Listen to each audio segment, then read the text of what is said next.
Islamic باتیں جاننے کے لیے ہمارے آفیشیل چینل دین کی باتیں سبسکرائب کریں۔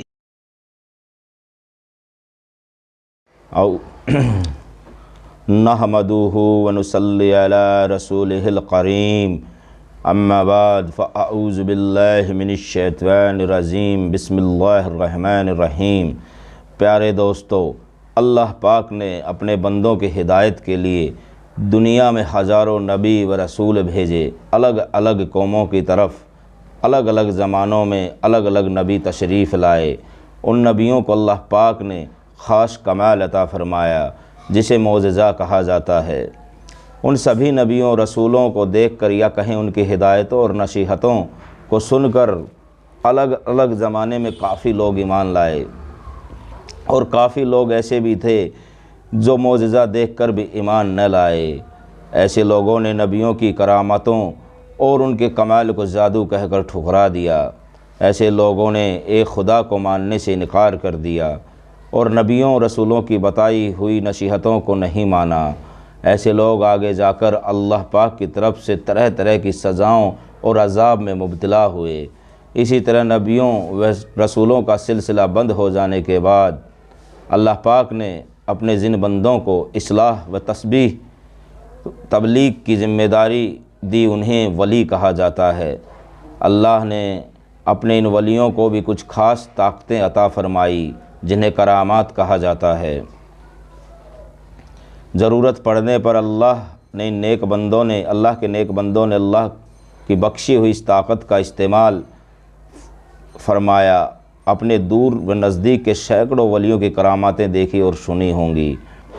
سلطان الہند حضرت خواجہ غریب نواز رحمۃ اللہ علیہ کی بہت سی کراماتیں آپ نے سنی ہوں گی۔ آپ اپنے پیارے رسول کے فرمان کے مطابق تبلیغ و اصلاح کے لیے ہندوستان تشریف لائے اور اجمیر کو اپنا تبلیغ مرکز بنایا۔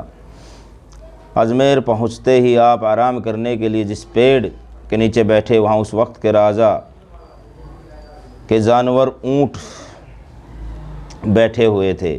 جب آپ کو سپاہیوں نے بیٹھا دیکھا تو آپ سے کہا یہاں سے اٹھ جاؤ، یہاں ہمارے اونٹ بیٹھ سکتے ہیں۔ یہ سن کر راجا کے سپاہیوں نے آپ کو تیز آواز میں اٹھنے کو کہا۔ آپ اسی وقت وہاں سے اٹھ گئے اور چل دیے۔ اگلے دن ایک عجیب واقعہ ہوا۔ جب راجا کے سپاہیوں نے بیٹھے اونٹ کو اپنی جگہ سے اٹھانا چاہا تو اونٹ تمام کوششوں کے باوجود نہیں اٹھے۔